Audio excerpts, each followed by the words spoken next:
প্রথম শ্রেণীর এই ব্যাপারে বা আমাদের সিভিল ডিপার্টমেন্টের স্টুডেন্টরা তাদের সাথে আমরা কথা বলছি, তারা বলছে কিন্তু কথা হলো আমাদের একটা দাবি আছে, আমরা চাই হলো মাদার কোম্পানি আসুক, আমরা এটা বলে আসছি তাদের, আমাদের দাবিটা আমরা দিয়ে আসছি, এইটা নিয়ে আর কোনো কথা আমরা বলবো না, কারণ মাদার কোম্পানি না দিলে এখানে অন্যভাবে স্টেপ হবে। আমাদের এই টেন্ডার ড্রপের আজকে লাস্ট ডেট ছিল, আমরা স্টুডেন্টরাই জানতাম, আমাদের মধ্যে একটা এক্সাইটেড ছিল যে আজকে কিছু একটা শুনবো আমরা, আমাদের ভার্সিটির কার্যক্রম শুরু হবে। তো কিছু কোটেশনের ভুল ত্রুটির কারণে এটা রিশিডিউল করা হয়েছে আবার। আর এইখানে আমাদের যে জবাবদিহিতার দরকার ছিল, আমরা স্টুডেন্টরা যে আমাদের রেজিস্ট্রেশন স্যারের কাছ থেকে শুনে আসছি, সেই বললো যে কোটেশনের ভুল, সেইটার স্বচ্ছতার জন্য আমাদের সব ডিপার্টমেন্টের স্টুডেন্টরা কম বেশি ছিল, টিপলি, সিভিল, সিএসসি, ইংলিশের থেকে ছিল। এরকমভাবে আমরা যে ইনিশিয়ালভাবে আজকে সকালবেলা এই পত্রিকাটা দেখে আমরা একটু নড়াচড়া হয়ে বসছি যে কেন এরকম হবে, কেন, কারণ আজকে তো একটা সুখবর আসার কথা ছিল।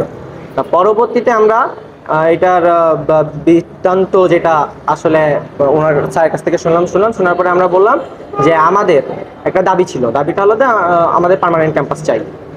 আর আমাদের এই পার্মানেন্ট ক্যাম্পাস চাওয়ার জন্য আমাদের টাইম দেওয়া হয়েছিল, কত দেওয়া হয়েছিল, জুন জুলাই চেয়ারম্যান স্যার আমাদের এটার আশ্বাস দিয়েছিলেন। তা আমাদের এই প্রশাসনিক কার্যক্রমের ডিলের কারণে আমরা এটা পাবো না। তারা বললো যে না, একটু কিছু ত্রুটি ছিল, এটার জন্য 7 দিন এক্সট্রা করা হয়েছে, পরবর্তী টেকনিক্যাল কিছু ইস্যুর জন্য পরবর্তীতে এটা আমাদের মতন করেই করা হবে। আর আমাদের জুলাইয়ের মধ্যেই 2025 সালের জুলাই ভিতরে আমাদের ক্যাম্পাসে ন্যূনতম একটা ভবন দেওয়া হবে। অন্যথায় জুলাইতে যখন বলছে, জুলাইতে কি হয়েছিল, ছাত্র জনতার সবচেয়ে বড় গণ অভ্যুত্থান হয়েছিল, আমাদের ভার্সিটির ছাত্র জনতারা জাগ্রত হবে আবার, যদি জুলাইয়ের মধ্যে আমরা না পাই। আজকে পর্যন্ত আমাদের 6টা শিডিউল বিক্রি হয়েছে, 6টা শিডিউল বিক্রি হয়েছে। ওপেনিং বিষয়ে আমরা অনিবার্য কারণবশত এটাকে আমরা শিফট করতে হয়েছে, যেহেতু সময় স্বল্পতার কারণে অনেকে বলছিলেন যারা শিডিউল কিনছেন সময় কম থাকার কারণে নানাবিধ চিন্তা করে তো 13 তারিখ পর্যন্ত আমরা লাস্ট সেলিংয়ের দিন রাখেছি আর কি, 13 ফেব্রুয়ারি, আর 20 ফেব্রুয়ারি ওপেনিংটা হবে। ক্লোজিং 20 ফেব্রুয়ারি, 20 ফেব্রুয়ারিতে ওপেনিং। বন্ধের দিনই ছিল আমাদের তো ছুটি নাই, আর ওটাও বিষয় না, আমরা ওইভাবে রাখা হয়েছে। তারপরে কেউ শিডিউল যারা নিছেন তারা কেউ তেমন কিছু বলেনি যে বন্ধের দিন আপনি একদিন বাড়ান, কারণ আমাদের শিডিউল কেনার পরে একটা প্রিভিড মিটিং থাকে। শিডিউলটা পড়ার পর কোনো জিনিস বুঝতে না পারলে, কোনো জায়গায় কোনো অসুবিধা হলে তখন ওনারা কী করেন, জানুয়ারি মাসে 4 তারিখে আমাদের পত্রিকা যাওয়ার পরে জানুয়ারি মাসে আমাদের শিডিউলে ছিল, প্রিভিড মিটিং ছিল 19 তারিখ। 19 তারিখের মধ্যে কিছু কোয়ারিজ আসছিল যারা শিডিউল কিনে নিয়েছেন, ফার্স্ট একটা আসছিল, তখন আমরা প্রিভিড মিটিংয়ে সেগুলো করেছি, সেই বিষয়গুলো আমরা সলভ করে দিচ্ছি। যে এইটা না এসে তো তখন কেউ এবং কিছু বলেননি যে দেখেন শুক্রবারই হচ্ছে, আপনার শনিবারে করেন, যার কারণে ওই বিষয়টা প্রশাসনের নির্দেশ করবে, অনিবার্য কারণবশত পিছানো হয়েছে।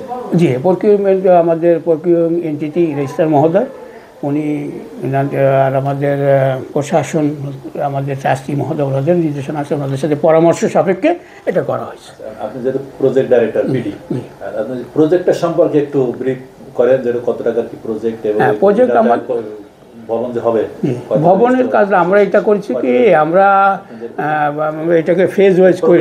ফার্স্ট ফেজ এটা আমরা প্রথম phase 1, phase 2, phase 1, phase 2, phase 3 এভাবে করছি। এটা ফার্স্ট ফেজ, যেটা আমাদের যে টেন্ডারে গেছে এটা substructure, piling works plus pile cap ইত্যাদি এই পর্যন্ত। তা ওইটাতে 4 কোটি টাকার আনুমানিক আমাদের একটা কস্ট এস্টিমেট।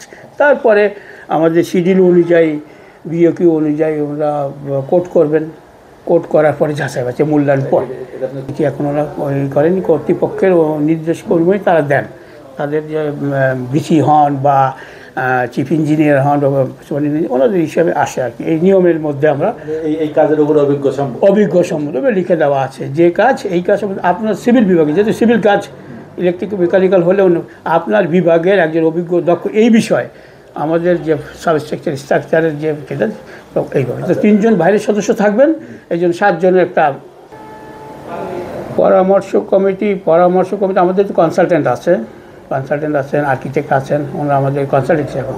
নিজস্ব সব জি, ওটা ওনারা বিওকিউ টেন্ডার ডকুমেন্টস ওনারা তৈরি করে দিচ্ছে, ডিজাইন সব। এবং আরও একটা জিনিস, আমাদের টেন্ডার যে আমাদের বিওকিউ বা আমাদের যে ড্রয়িং ডিজাইন, এটা অলরেডি প্রসেস হয়েছে। আমরা ইতিমধ্যে কোয়েট থেকে যোগাযোগ করছি সিআরটিএস ডিপার্টমেন্টকে, ওনাদের কাছে ভেটিংয়ের জন্য পাঠাবো। ভেটিং অর্থাৎ যাচাই বাছাই করা, ওনারা সার্টিফাই করবেন, ওনারা সার্টিফাই করবেন ঠিক আছে, বা কোনো চেঞ্জ থাকলে গাড়ির সাথে ওনারা ওইভাবেই অ্যাডভাইস করবেন। সেটাও আন্ডার প্রসেস চলতেছে। এখন এই পর্যায়ে আমরা আগামী 20 তারিখে ক্লোজিং, ওই দিন ওপেনিং করার পরে আমাদের কমিটিকে আহ্বান করব, যে ইভ্যালুয়েশন কমিটি বাইরের মেম্বারদের সহ আমরা বসবো। 11টা থেকে আমরা একটা করেছিলাম, টাইম করছি 11টা থেকে, অতি দ্রুত আমরা একটা মূল্যায়ন করে ফেলবো। ওটাতে ছিল আপনার যারা আমরা টেন্ডার করছি প্রিটেনশন, পিএইচসি পাইল সরবরাহ ও স্থাপনা, ম্যানুফ্যাকচারিং থাকতে হবে, তারা নিজেরা ম্যানুফ্যাকচার করতে হবে, ম্যানুফ্যাকচারিং ফ্যাক্টরি থাকতে হবে, তারা ট্রান্সপোর্ট ড্রাইভিং সব ধরনের সুযোগ সুবিধা থাকতে পারে। এতে একটা আসছে যে অনেকে পাবে না, সুযোগ পাবে না, হয়তো যাচাই বাছাইয়ের মধ্যে থাকতে পারে, যে একজনকে বা একই যাদের ম্যানুফ্যাকচার করতে পারতেছে না তাদেরকে সুযোগ দেওয়ার এই জন্যই এই প্রশ্নটা আসছে। হয়তো দেখা যাবে আমরা যদি তাদেরকে একজন ফার্স্ট ক্লাস কন্ট্রাক্টর যার অভিজ্ঞতা আছে, তার হয়তো ম্যানুফ্যাকচারিং ফ্যাক্টরি নাই, হয়তো সে যদি তাকে আমরা করে দিলাম, বঞ্চিত করলাম, বা তাকে আমরা এই জন্য তাদেরকে সুযোগ দেন। 200 কোটি টাকার উপর হবে। তো এই মুহূর্তে আমরা একটা বিল্ডিং ক্যাম্পাস 18 বিঘের জায়গা নিয়ে, এই যে আমাদের ক্যালেন্ডারে আছে, যা কোটা একটা ছবি দিয়ে, কিন্তু আমরা এই ফান্ডের অ্যাভেলেবেল হবে, ছাত্র ভর্তি বাড়বে, ইনকাম হবে, এইভাবে আমরা তখন একটা বিল্ডিং যদি এখন আপাতত আমরা ওই একটা বিল্ডিং করে আমাদের 43তলা বিল্ডিংটাকে শিফট করে নিয়ে যাবো। এখন বিউজিসি থেকে আমরা অনেক কিসের মধ্যে আছি, আমরা 12 বছর হয়ে গেছে, 12 বছর মধ্যে স্থায়ী ক্যাম্পাসে যাইতেই হবে।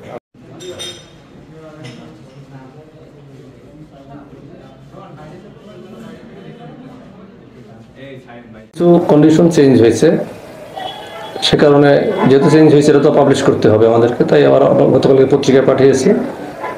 ফলে আগের যে বিভিন্ন কন্ডিশনগুলো ছিল আর পরবর্তীকালে যেটা চেঞ্জ ছিল আমরা পত্রিকায় দিয়েছি পরিবর্তনটা। যেহেতু পরিবর্তন হয়েছে তাই আমরা আবার একটু সময় বাড়িয়েছি, যারা ওই কন্ডিশনের কারণে আবেদন করতে পারে না বা শিডিউল করতে পারে না তাদেরকে সুযোগ দেওয়ার জন্য আমরা 1 সপ্তাহ সময় বাড়িয়েছি। সেরকম আবার উন্মুক্তকরণ 1 সপ্তাহ বেরিয়ে গেছে। উন্মুক্ত হতে সুবিধা আসে, আরও যোগ্য পার্টি আসার সুযোগ সৃষ্টি হবে, আরও প্রতিদ্বন্দ্বিতামূলক হবে, এতে রেট আরও কম পেতে পারি আমরা।